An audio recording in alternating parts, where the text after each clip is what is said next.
Entry है कि क्या सरकार, हमारी सरकार ने जो गिग वर्कर कानून बनाया था उसके नियम कब तक लागू करने का विचार रखती है, सबसे पहला। ठीक, माननीय मंत्री जी। माननीय अध्यक्ष जी, पूर्ववर्ती सरकार ने जैसे ही सिर्फ घोषणाएं की थी, उसी घोषणा में इन्होंने गिग वर्कर्स के लिए कांग्रेस सरकार ने 2023-24 में 200 करोड़ रुपए से कोष बनाने की घोषणा की थी, जो सिर्फ चुनावी थी, लागू मैं कोष की बात दे रहा हूं, बिल की बात कर रहा हूं, जवाब दे रहा हूं, कानून की बात कर रहा हूं। नहीं, ये जो जवाब पूछा वो टू द पॉइंट दो। और जब गिग वर्कर्स का पूछे तो पता तो होना चाहिए। पहले का नहीं, आप तो जवाब दे रहा हूं आपको। माननीय मंत्री जी, लंबा मत खींचो। मैं अध्यक्ष जी, प्रश्न का दो। He wants to put his own words in my mouth. That is not fair. I am giving him answer. What is the practical answer? You want to hear?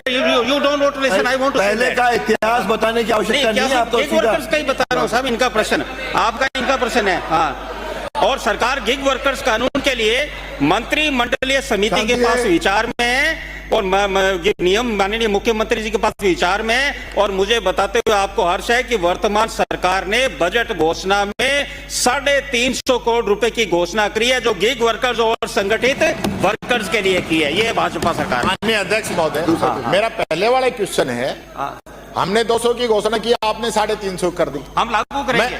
मैं वही कह रहा हूं, जब हमने गिग वर्कर कानून बना दिया पूरे देश के अंदर सबसे पहले, तो आप उसको कोई समय सीमा है क्या?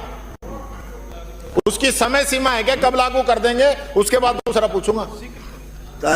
समय बता दीजिए। देखिए, जिस तरह हमारे माननीय मुख्यमंत्री जी ने जो हमारे जन घोषणा पत्र में 58% जन घोषणा पत्र को लागू किया, माननीय मंत्री जी, पिछले बजट में किस तारीख को लागू करोगे? बता रहे हैं, ये बता दो सीधा, ये पूरा ये बता दो कि इनके ये तो सब बता रहे हैं, नियम कब तक बनाएगी?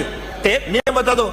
तो फिर तो आप मेरे को बोलने का उत्तर ही नहीं है। फिर तो इस तरह का बात बता दो। I am always giving specific answer, not taking more than 1 minute. That should be given liberty. 1 minute से ज्यादा लेता ही नहीं उसमें। और बात सही बात है, हमारी सरकार के हम नहीं कहेंगे, कब कहेंगे? यहाँ सरकार की तरफ से जवाब दे रहे हैं। हमारी सरकार ने 58% जन घोषणा पत्र को लागू किया, 73% बजट घोषणा को लागू किया, तो मुख्यमंत्री जी गिग वर्कर को भी जल्दी लागू कर असंगठित वर्करों के लिए योजना लागू करेंगे।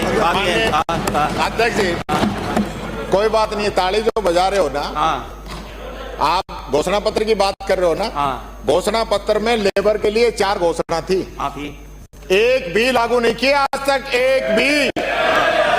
और आपका जो जवाब आया है ना, अरे प्रश्न, आपका जो जवाब आया माननीय अध्यक्ष महोदय, आपने अच्छा किया घोषणा पत्र का जिक्र कर दिया। खंड 1 में भी और खंड 3 में भी आपके घोषणा पत्र में घोषणा थी कि हम इनके लिए स्कीम लेके आएंगे, नहीं लेके आए। आपने खंड 2 में जो जवाब दिया है कि आपने ये ई पोर्टल पे सबका रजिस्ट्रेशन कर रहे हैं, मैं बोलता हूं, तो इनके लिए कोई स्कीम बना रहे हो क्या? और कितने लोगों का रजिस्ट्रेशन करने का टारगेट है, ये भी बता दो। माननीय अध्यक्ष जी, माननीय नेता प्रतिपक्ष, विद्वान नेता प्रतिपक्ष जो खुद भी इस मंत्री के रहे हुए हैं, पर हमने संकल्प पत्र में कहा है कि ई श्रम पोर्टल पर 100% पंजीकरण सुनिश्चित करेंगे। पहला संख्या बता रहा हूं मैं आपको, इसमें संख्या टारगेट थी 2,26,89,152 और हमने 3 मार्च 2025 तक 1,45,75,855 64% हमने कर दिए। इसका टारगेट देश की 1/3 जनसंख्या है साहब, इसका टारगेट देश की 1/3 जनसंख्या है, ये टारगेट नहीं है। मैं जो बात कहना चाह रहा हूं, ये राजस्थान की संख्या तो इतनी है, राजस्थान के 2,64,00,000 से ज्यादा श्रमिक होंगे क्या 8 करोड़ की आबादी में? आप भी श्रम मंत्री रहे हो, उसमें हमने 1,45,00,000 कर दिए। और दूसरा आपका प्रश्न है कि भाई आप ये जो योजना में हमने करा उसमें हम कर रहे हैं। तीसरा हमने कहा कौशल प्रशिक्षण है, योजना दूसरा योजना, इनके लिए क्या योजना है? योजनाएं सरकार हमारे लगातार, जिस तरह आयुष्मान भारत में उनको एनपैलन करके पीएम जीवन ज्योति बीमा योजना, पीएम सुरक्षा बीमा योजना, इन सब में, और पीएम श्रम योगी मानधन योजना, ऐसी अनेक योजनाएं जिसमें 1 पे तो आप मना कर रहे हो। किसमें? आप प्रश्न पूछो ना। इन योजनाओं का साहब, ये जो लिस्ट बता रहे हैं ना, ये किसी भी योजना के अंदर अधिकृत नहीं है, इनके लिए एक भी स्कीम नहीं है आज की तारीख में। एकमात्र स्कीम है तो गिग वर्कर में अगर आप इनको जोड़ेंगे तो इनके लिए स्कीम है, बाकी 1 पैसे का फायदा नहीं है मजदूरों को। मैं जवाब दे रहे मंत्री, माननीय अध्यक्ष जी, माननीय अध्यक्ष जी, उनको बता दो। माननीय अध्यक्ष जी, विद्वान सदस्य नेता प्रतिपक्ष जी ने कहा कि इनको गिग वर्कर्स के साथ जोड़े, तो आपकी बात का माननीय मुख्यमंत्री ने संज्ञान में ले लिया, तभी तो 350 करोड़ का गिग वर्कर और असंगठित लोगों के साथ जाकर अगला बजट में प्रश्न। घोषणा करी है। अगला प्रश्न श्री रोहित बोरा। प्रश्न संख्या 382, माननीय मंत्री जी। जवाब आ गया।